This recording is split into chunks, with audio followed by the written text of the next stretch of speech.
Hey Internet, what's up? It's Connor from Geek on Your Face. Today I'm going to be doing my first review. It's going to be reviewing The Amazing Spider-Man 2. Just came out a while ago.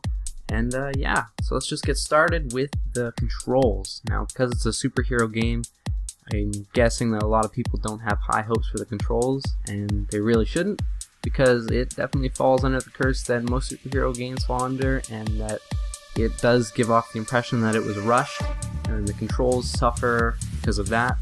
It's definitely got good controls for a game that is ripped off of a movie, but I definitely wouldn't put it up with the quality of AAA titles like Dark Souls 2 or anything like that. The combat is definitely really basic. You're going to be just hitting X and Y a whole lot.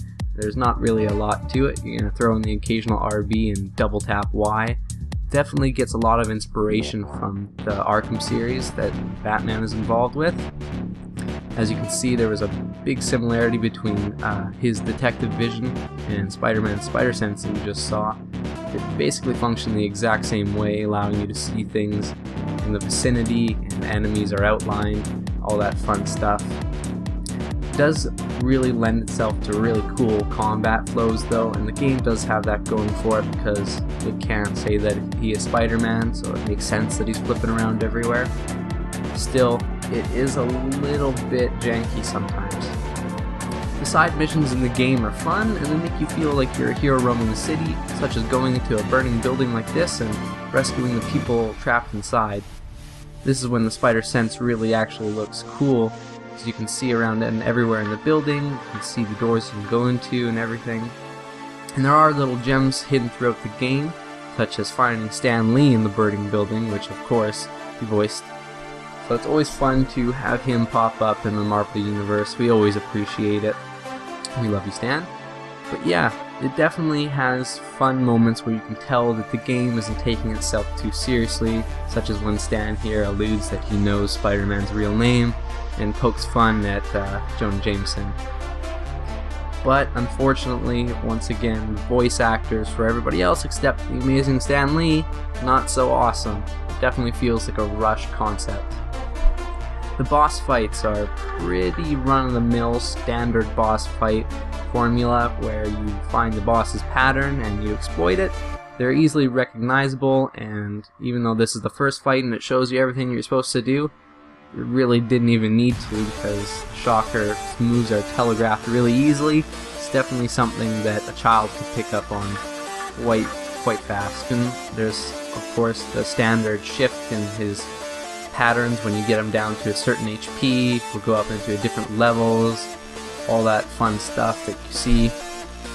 And then he'll vary his attacks, all that kind of stuff that happens in basically every old game that we used to play as kids. And there's not much that really changes throughout.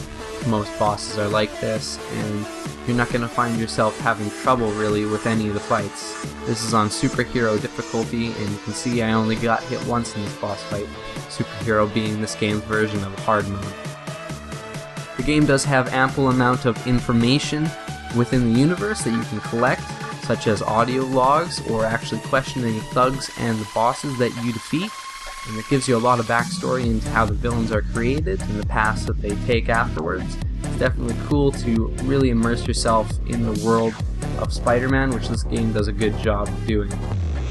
However, the game aesthetically is very rushed, and really when you can see it in these scenes where you're Peter Parker and you get up close to people's faces, you can definitely see that the studio didn't take their time, or perhaps weren't given the time that otherwise needed.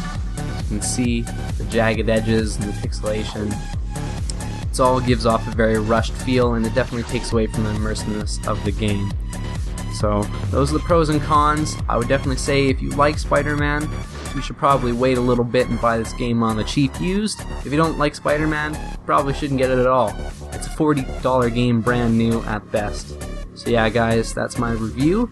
I hope you liked it, and I will be reviewing some other geeky game that comes out in the future. So hope you guys stay tuned for that, and I will see you guys in the next video. Bye.